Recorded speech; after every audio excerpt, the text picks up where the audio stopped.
Friday, May 7th, and in theaters today, in selected theaters, is a film that opened this hotDocs festival. It's called Babies. It's been getting a lot of press. This week's Entertainment Weekly, look, Tony Stark's on the cover, but what's inside? Babies. So when discussing documentary film, it always kind of boils down to this debate of whether the function of documentaries is to be objective, is to present your subject in a way that kind of is hands-off and just presents the viewer with the information that you've documented and allows them to draw their own conclusions. Or is it a film in that it's made by a filmmaker, an artist, if you will, with a point of view? And should documentaries have a point of view, and should they try and convince you of something rather than let you draw that conclusion yourself? Regardless of what side of that debate you're on, you can't deny that there is a genre of documentary film that usually, more or less, gets 95% of the way to presenting their subjects objectively, and that is nature documentaries. Although what's funny is that even nature documentaries can seem subjective.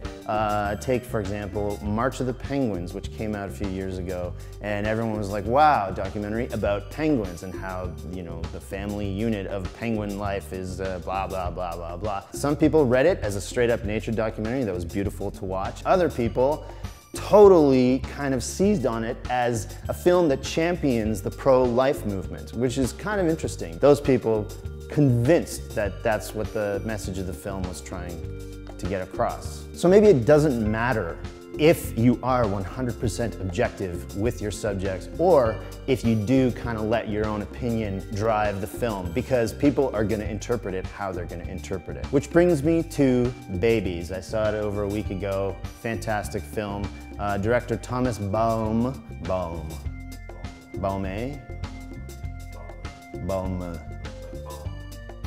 like lip balm. Basically, as far as I can tell, chose 4 locations in the world at random: Namibia, Mongolia, Tokyo, Japan, and San Francisco, USA. And in each location, chose a baby, a newborn baby, to follow in its first year of life on this earth. There's no dialogue, there's no interviews, just babies, 100% babies, all baby, all the time.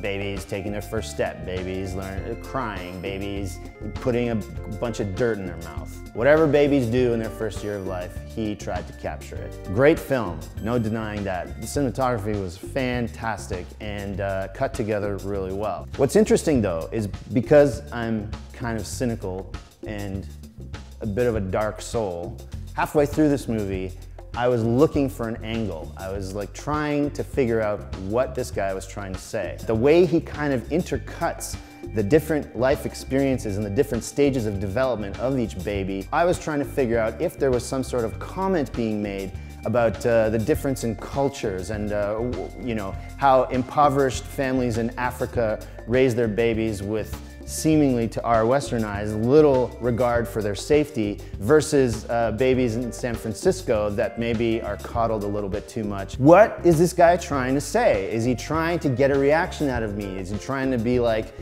babies in this part of the world are better off than babies in this part of the world? Parents over here are too paranoid and they don't let their babies just run free and be happy. These babies over here seem more free, even though they don't have the creature comforts of these babies, which seem more neurotic. This baby learns to walk before this baby, but this baby spends its days hanging out with roosters and goats. Just what is the point of this documentary about babies? Well, by the end of the documentary, it became clear that the point is that babies are pretty cool. Babies across the world, no matter what their upbringing is, are basically the same. They develop at the same rate. They're amazing creatures, fascinating to watch. And I was kind of left, and this is gonna sound a little sappy, but I was left with the overwhelming feeling that no matter what your station is in life, there's a chance that you're gonna make it out okay. If you're born into poverty, if you're born into affluence, it doesn't matter, because we all kind of start with the same set of tools, brain, body, and we all develop more or less in the same way, and then it's up to us to to do whatever we can with what we're given. Once we've jumped over those first few hurdles of our formative early childhood, I'm gonna cry.